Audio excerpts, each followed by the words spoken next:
Spiral review is a method of instruction for which teachers incorporate past learning skills into new material and assessment. Or, put more simply, spiral review is a way of coming back to skills that have already been taught over and over throughout the school year. You are listening to episode 8 of the Upper Elementary Simplified podcast. I'm your host, Danna, and today we are discussing 3 benefits of bringing spiral review into your upper elementary classroom. Welcome to Upper Elementary Simplified, the podcast where busy and overwhelmed teachers find thoughtful ideas to get students engaged in meaningful learning experiences. Hi, I'm Danna Rodebush, former 5th grade classroom teacher and founder of Teacher Tech Studio. I'm here to share practical tips and strategies that will help you grow as an educator. If you are a tired upper elementary teacher searching for ways to cut down your planning time while boosting student engagement, you are in the right spot. Are you ready? Let's simplify.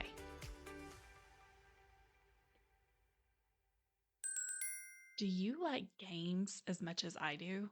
Well, I have a game for us to play throughout the month of June 2023.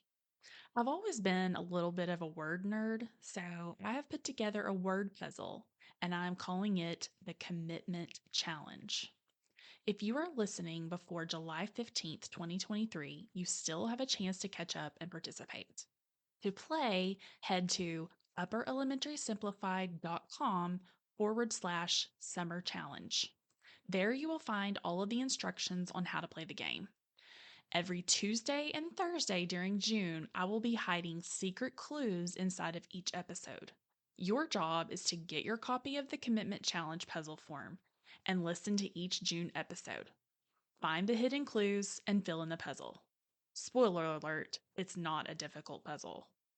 What you will walk away with is a new commitment that you can make to yourself and your students for the upcoming school year, plus a chance to win a gift card for $25 to a retailer of your choice. I would love for you to join us in this summer challenge, so check it out at upperelementarysimplified.com/summer challenge. That link will be in the show notes.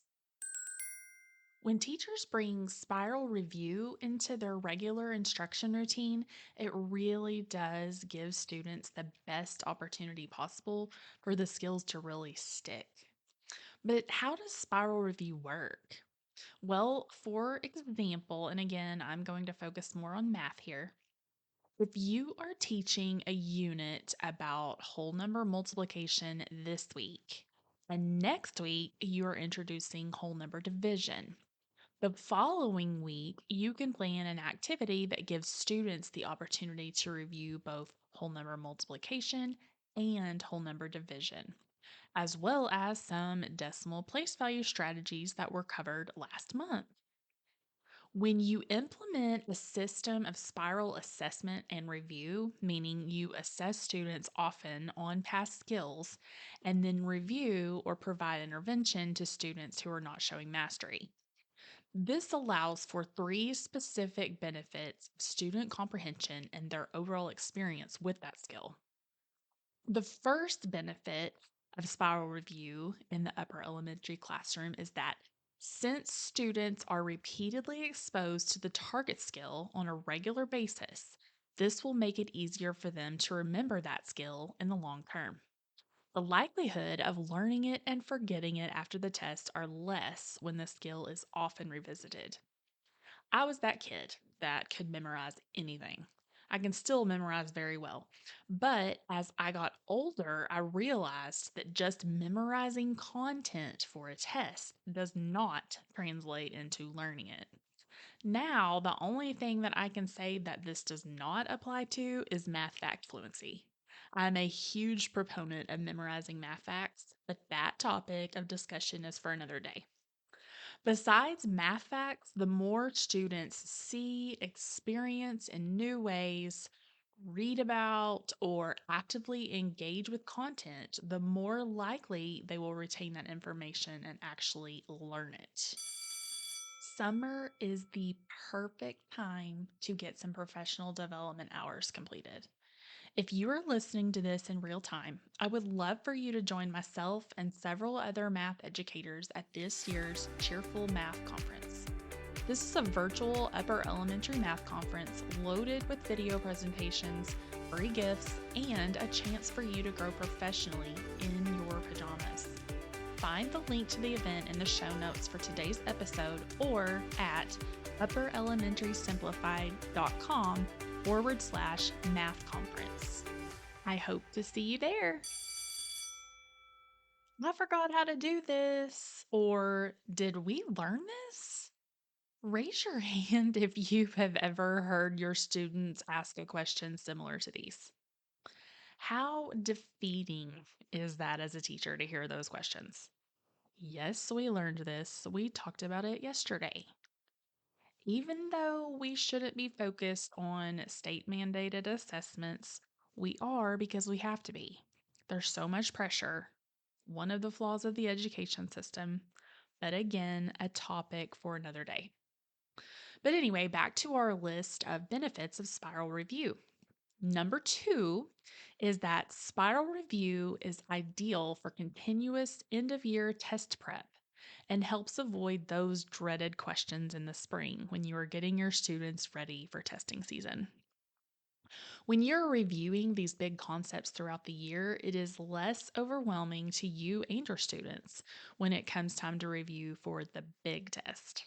And a bonus is that your students will also be better prepared to enter the next grade level, and so your vertical co teachers will be very happy with you. Arguably, the most important benefit of spiral review is number three on our list, and that is that students are challenged in the sense that they don't quote unquote know exactly what is coming. What I mean by this is using the example of whole number multiplication and division from earlier, you have just introduced whole number multiplication to your fifth grade students, and you assign a practice activity for them to complete so that you can assess their understanding. One of the questions on the activity is the following: Marv is ordering 58 copies of a book for the students in fifth grade. Each book costs $12. How much will Marv spend on books? So, if students have just been given a lesson about whole number multiplication, are they going to really dig deep into this word problem? Or are they just going to look at the numbers and multiply them? Right, they are just going to multiply 58 times 12. On the other hand, if students are working on a spiral review activity and the instructions ask them to solve the problem using multiplication or division, and the following question is also included: Marv spent $696 purchasing copies of a book for the students in fifth grade. Each book costs $12. How many books did Marv buy? They will need to look at each of those word problem scenarios and visualize what they know about Marv and what is being asked to solve the problems. This is something I used to always ask my students when they were learning to problem solve, and that is, what do you know and what are you being asked? So, for the first example, and this may be hard to visualize as a listener, Marv is ordering 58 copies of a book for the students in fifth grade. Each book costs $12. How much will Marv spend on books? So the student should be thinking, this problem is telling me that he is going to have 58 groups of $12. So I need to multiply. And then the second example, Marv spent $696 purchasing copies of a book for the students in fifth grade. Each book cost $12. How many books did Marv buy? Your student should be thinking, this problem is telling me that he needs to find out how many groups of 12 are in $696. So I need to divide.